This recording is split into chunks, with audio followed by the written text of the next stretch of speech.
This is Barry Zalma on insurance. I'm an attorney who's retired from the practice of law and now spend my time as an insurance claims consultant and expert witness and author and producer of these videos.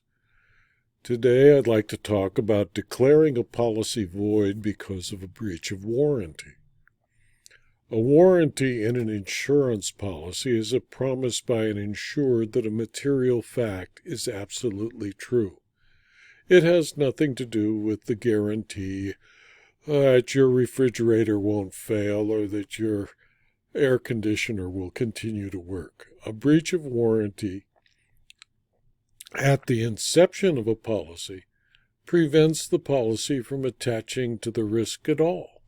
Even if the court disagrees and finds no breach of warranty, a good faith refusal to pay on the basis of breach of warranty will usually avoid a claim of unfair claims practices or bad faith. If an insured breaches one or more material warranty and increases the risk covered by the policy, the contract may be voided by the insurer depending on the jurisdiction. It is therefore essential that every claims investigation include efforts to establish compliance with every warranty placed in the policy wording. A Florida statute provided that violation by an insured of any warranty, condition, or provision of a policy shall not void the policy unless the violation increases the hazard. This refers to danger to the insured property itself as opposed to possible increased exposure to the insurer.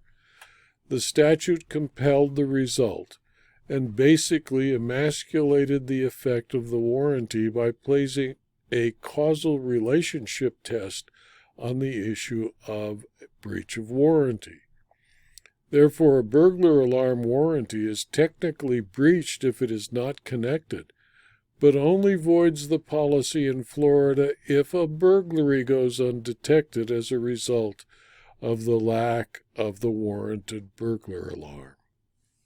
In Pickett v. Woods, a 1981 decision of the Florida Supreme Court, the court noted that when a statute provides in relevant part, quote, a breach or violation by the insured of a warranty, condition, or provision of a wet marine or transportation insurance policy, contract of insurance, endorsement, or application does not void the policy or contract or constitute a defense to a loss thereon unless such breach or violation increase the hazard by any means within the control of the insured, referring to Florida Statute 627.409 (2).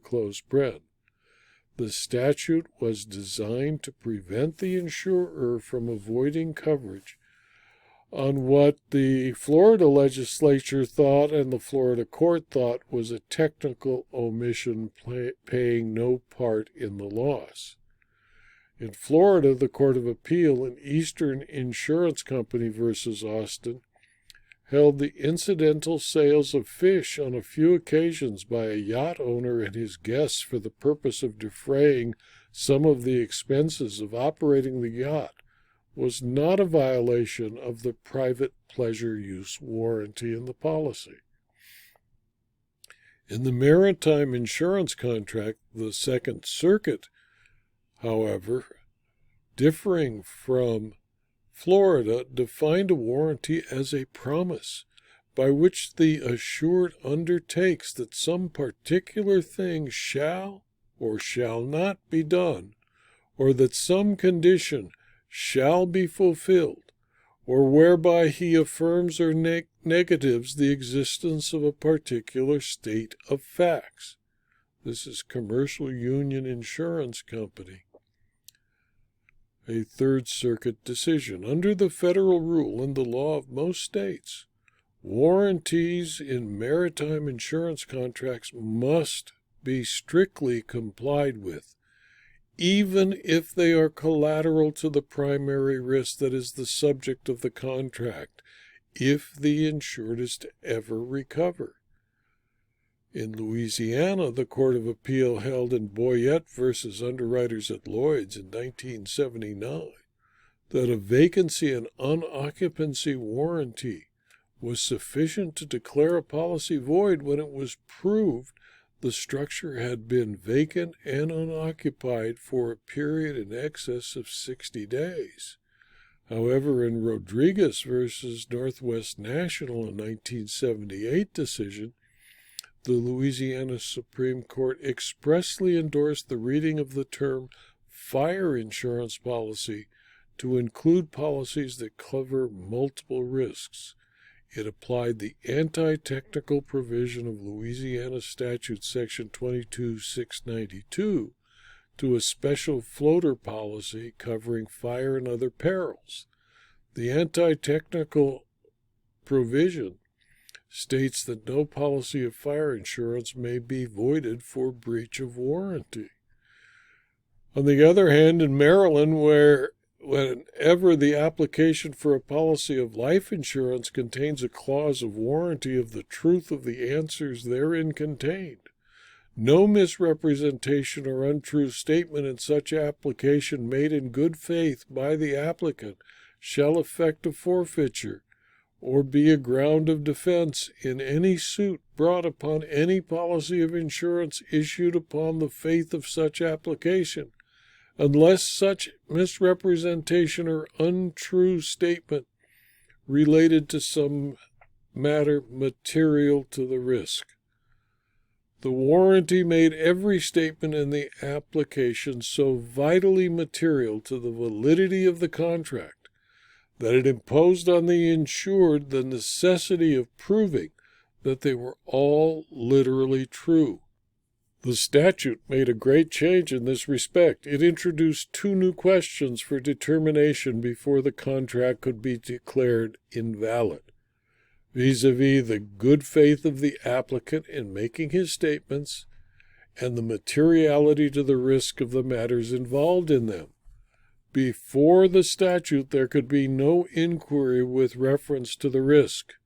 Every statement was material, and if untrue in any respect, however irrelevant to the risk, the policy was invalidated. It appears that this Maryland rule, which adds 2 new questions to be answered before the contract can be declared invalid, and the statutory exception relating to warranties only applies to warranties that are part of a life insurance policy. All other insurance policies in Maryland are void if a material warranty is breached in any particular by the insured. In California, an intentional and fraudulent omission on the part of one insured to communicate information of matters proving or tending to prove the falsity of a warranty entitles the insurer to rescind. This is the 1995 California Supreme Court decision of Montrose Chemical versus Admiral Insurance. The common law also calls statements made in insurance applications representations. A representation made in an application that is attached to and stated to be the basis of the insurance can also be a warranty. All answers to questions in the application are representations and warranties if and only if the application is attached to and stated to form a part of the policy. Not all representations, therefore, are warranties. If a warranty is false in an application made a part of a policy and is stated to be the basis of the insurance, the policy never comes into effect. The insured has deceived the insurer. The insurer would never have written the insurance at all or at the price quoted or the terms provided had it known the truth and had the warranty been fulfilled. The basis of the insurance is false when there is a false warranty, and the policy should never attach to the risk, and it is declared a nullity. Insurers rely on representations and warranties made by a prospective insured in making the decision to insure or to not insure, and in so doing they believe the insured is treating them with the same utmost good faith that the insurer is required to treat the insured. If the representation or warranty is false, and the insurer can establish that the false representation was material to the risk, it can rescind the insurance, that is, declare that it was void from its inception, or it can defend any suit brought by an insured to collect on the policy. Now, Louisiana refused to adopt the marine rule.